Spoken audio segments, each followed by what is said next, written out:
여러분, 기도가 왜 필요할까요? 기도가 필요한 건 우리가 다 알고 있습니다. 성도에게 있어서 기도는 무엇보다 중요한 부분인데, 우리는 이 사실을 알면서도 기도가 왜 필요한지에 대해서는 구체적으로 잘 생각하지 않죠. 기도가 필요한 이유는 하나님의 교회를 세우고 또한 성도로서 마땅히 거룩한 삶을 쫓아 살아가기 위해서 기도는 우리 가운데 필수적인 요건입니다. 미국의 크로스포인트 시티 교회의 제임스 크리핀이라는 목사님이 기도에 대해서 이런 이야기를 했습니다. 하나님은 기도가 필요하실까요? No. 그럼 나는 기도가 필요합니까? Yes. 그러나 우리는 착각하고 있습니다.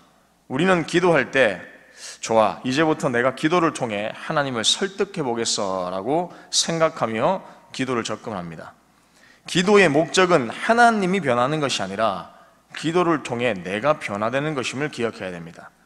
그래서 기도를 하면 할수록 내 뜻이 아니라 하나님의 뜻에 나를 맞추어 나가도록 변화되는 것입니다. 오늘 본문에서 사도 바울은 골로새 교회 성도들에게 기도의 필요성을 말씀합니다. 2절부터 3절 우리 다 같이 한번 읽어볼까요? 2절부터 3절입니다. 시작. 기도를 계속하고 기도에 감사함으로 깨어있으라.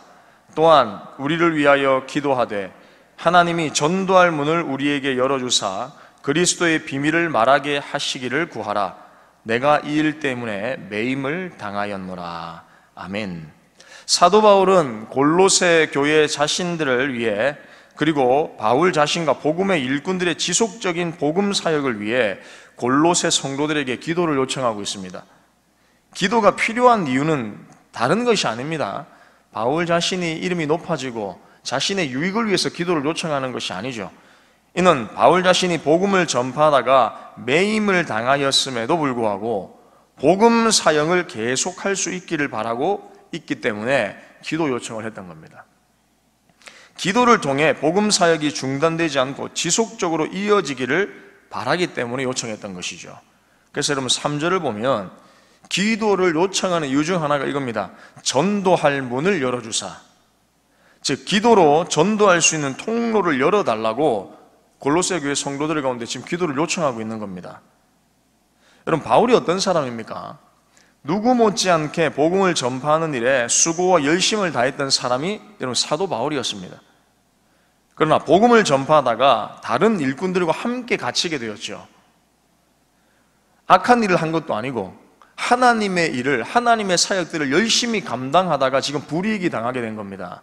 그렇다면 이런 와중에 나를 감옥에서 빼내게 해달라, 내가 어려움을 당하지 않게 해달라, 이런 기도의 요청이 필요할 텐데 사도 바울은 그런 요청이 아니라 전도의 문을 열어줄 수 있도록, 지속적으로 복음 사역이 증거되어질 수 있도록 그 일을 위해서 지금 기도 요청을 하고 있는 겁니다. 바울과 다른 일꾼들이 갇힘으로 인해서 바울이 걱정했던 이것이죠. 복음 전파에 많은 제약을 받게 됐다, 이것입니다. 그러나 바울은 절망하지 않습니다. 자신과 다른 일꾼들이 계속해서 복음을 전파할 수 있도록 지금 기도를 요청하고 있다는 것이죠.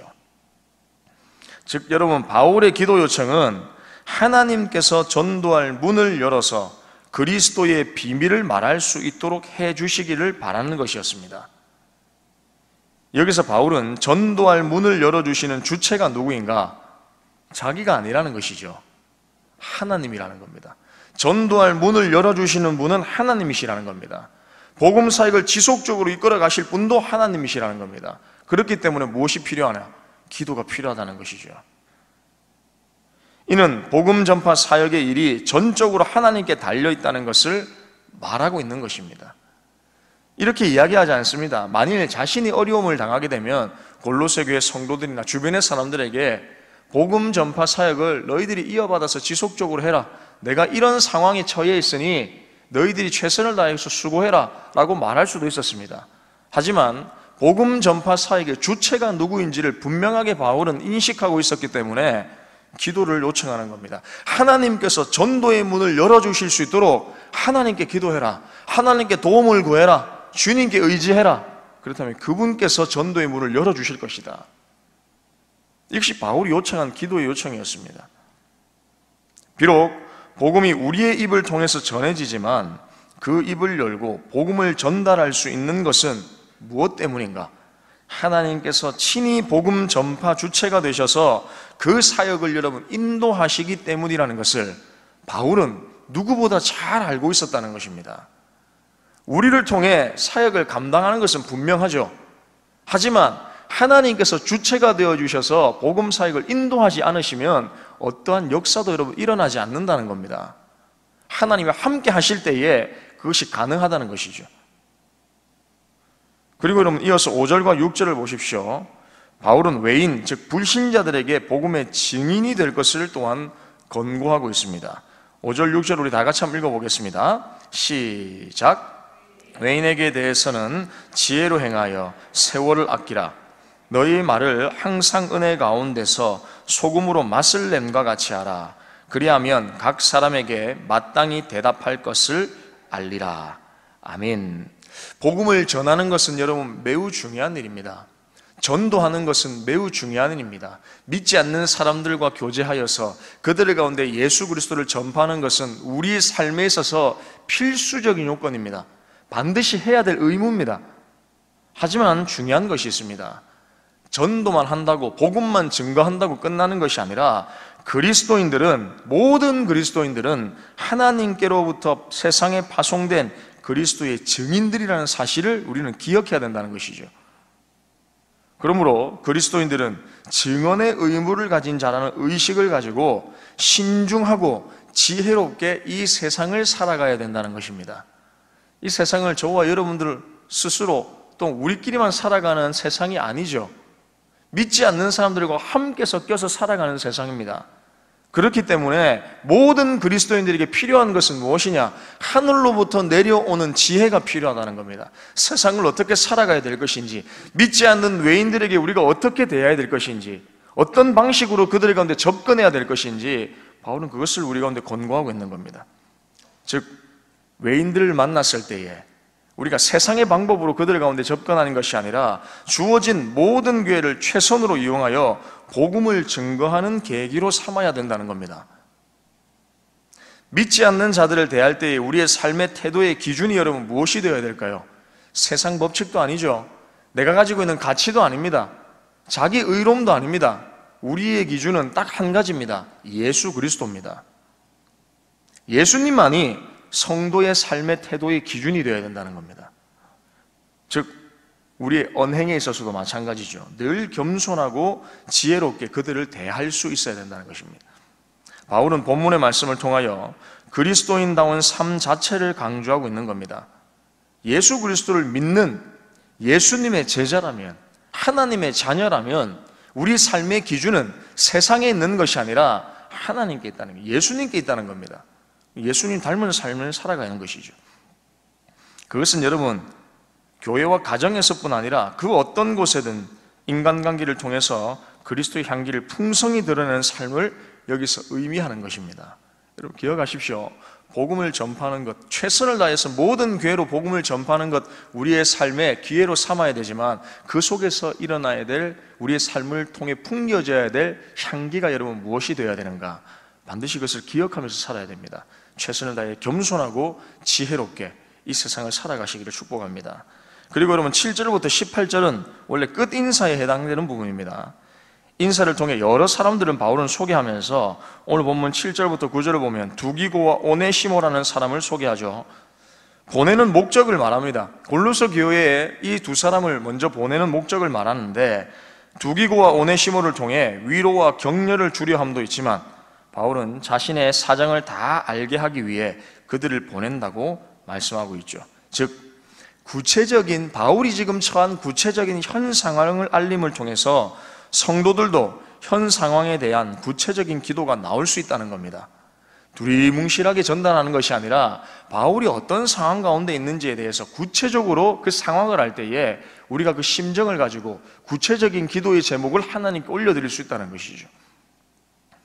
바울이 여러분 골로새 교회 성도들에게 요청하는 이 기도는 결국 내 뜻을 하나님께 내비치는 목적이 아니라 하나님의 교회를 그리고 골로새 교회 성도들을 더욱 온전히 하나님의 사람으로 세우고자 하는 데 있었다는 사실을 우리는 기억해야 됩니다. 앞서 말씀드렸던 것처럼 기도가 필요한 것은 하나님이 아닙니다, 여러분. 하나님께는 기도가 필요 없죠. 하나님 모든 능력을 가지고 계신 분입니다. 연약하여 하나님의 뜻을 알 수 없고 순종할 수 없기에 나에게 가장 필요한 것이 여러분 기도라는 사실을 기억하십시오. 하나님의 뜻대로 살기 위해 기도하십시오. 말씀 마무리하겠습니다. 사랑하는 성도 여러분, 바울이 부탁한 기도의 요청은 자신을 위한 기도가 아닙니다. 전도의 문이 열리고 복음 사역이 계속 이어질 수 있도록 궁극적으로 하나님의 뜻을 이루어 갈 수 있도록 요청한 기도였습니다. 그리고 그리스도인으로서 믿지 않는 자들에게 언행에 신중을 가함으로 더욱 겸손하고 지혜롭게 행하기 위함입니다. 그리고 이러한 상황을 더욱 구체적으로 알고 기도하기 위해 자신의 동역자도 보내었던 것이죠. 사랑하는 여러분, 기도가 필요한 대상이 여러분 누굽니까? 누구에게 가장 기도가 필요할까요? 기억하십시오. 기도가 필요한 대상은 나 자신입니다. 내가 연약하기 때문에 기도해야 되는 겁니다. 바울도 그랬듯이 결국 나의 기도가 필요한 이유는 자신이 연약하기 때문에 또한 이 모든 사역의 주체가 하나님이시기에 기도가 필요하다는 사실입니다. 그러므로 오늘도 저와 여러분들은 기도해야 되는 것이죠. 내가 연약하기 때문에, 하나님이 연약하신 분이 아니라 내가 연약하기 때문에 하나님께 기도를 올려드리는 겁니다. 나를 강건하게 해달라고, 내가 주의 뜻을 이룰 수 있는 삶을 살 수 있게 해달라고, 나의 연약이 강함이 될 수 있게 해달라고 하나님께 요청하는 것이죠. 기도를 통해 사역의 문을 열어달라고, 겸손하게 또한 지혜롭게 살 수 있게 해달라고, 또한 우리의 구체적인 현상을 아뢰며 기도를 통해 연약한 나를 세우시기를 축복합니다. 그래서 하나님의 뜻을 오늘도 이루어가며 오늘도 하나님께 영광을 돌리며 살아가는 저와 우리 동북의 모든 성도님들 다 되시기를 주님의 이름으로 축복합니다. 이 시간 두 가지의 기도 제목을 읽고, 화면에 나와 있는 것을 읽고 기도하겠습니다. 기도를 통해 모든 사역과 삶을 하나님의 뜻에 맞추어 가게 하옵소서. 기도가 필요한 대상이 나 자신임을 알고 기도를 호흡처럼 여기며 쉬지 않게 하옵소서. 아멘. 기도하겠습니다. 하나님 감사합니다.